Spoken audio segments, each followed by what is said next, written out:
Diaz. He's also in Uvalde. Mario, walk us through what you've been seeing in Uvalde.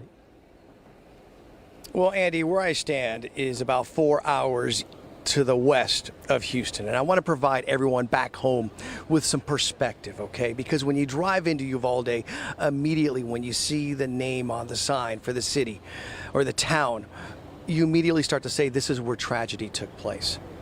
But on a day like today, everything seems perfect. It seems like a normal neighborhood behind me, but how do you capture that this is a town that is still hurting, that's still suffering? Well, they say life is about perspective, and I'm going to show you one right now. Just go right over here, and that's the big difference right there.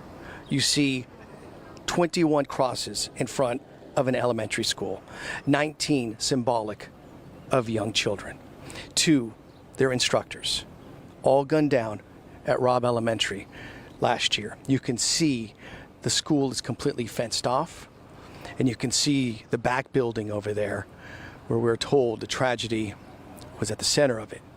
As you can see, the plywood's up on the windows of that building. Down the road, it is completely shut down. This entire neighborhood completely closed off only to residents and members of the media, as people now come back to the school to mourn. Just about 35 minutes ago, you had a mother here with 5 children. She comes here, she lays a rose at every single one of those crosses. It is very powerful to see that. And then she walks away and she breaks down just over there, hugs her children, and continues to walk on. She will be one of many who will be visiting this site, and when you look at it, it just really captures what took place here a year ago. It's a very, very difficult time for this city, and one in which they are still, the residents here, the parents here, looking for answers as to why. Why was there this issue with regards to the response? That's the latest here in Uvalde. Mario Diaz, KPRC2 investigates. Mario, I do want to ask you, thank you for that description. It was very powerful. You've been examining active shooter training sessions in the classroom in Austin and Montgomery County. What's the biggest takeaway you're seeing compared to the last year? You know, you've heard about many more of those, Candace, and the biggest thing that I've seen in talking to law enforcement in Austin as well as back home in Houston is collaboration. They are all working together much more now.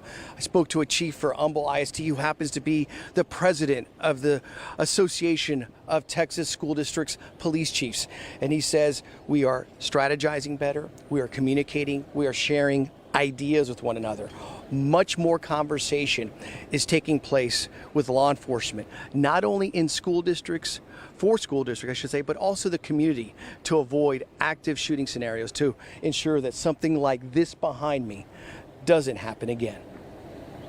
And Mario, parents are demanding more accountability from law enforcement, from our state lawmakers. We had Santa Fe in our backyard over 5 years ago. Uvalde, although more recent, seemed to have a greater call for action in the aftermath. What do you attribute that to? I think the first thing that truly stands out, Andy, is that you had all of these members of law enforcement just standing around in a hallway, not taking action, on a phone, or washing their hands with Purell at one point. And then when you look at the victims, you see the crosses, but you also see elementary school behind it. These were innocent children that couldn't fight back. And that's not to take away from anything that's taken place at other school shootings. They're all innocent because they're in a classroom where they're meant to be safe. But in this instance, I think, Andy, what truly polarized the nation was how law enforcement simply wasn't there to save lives.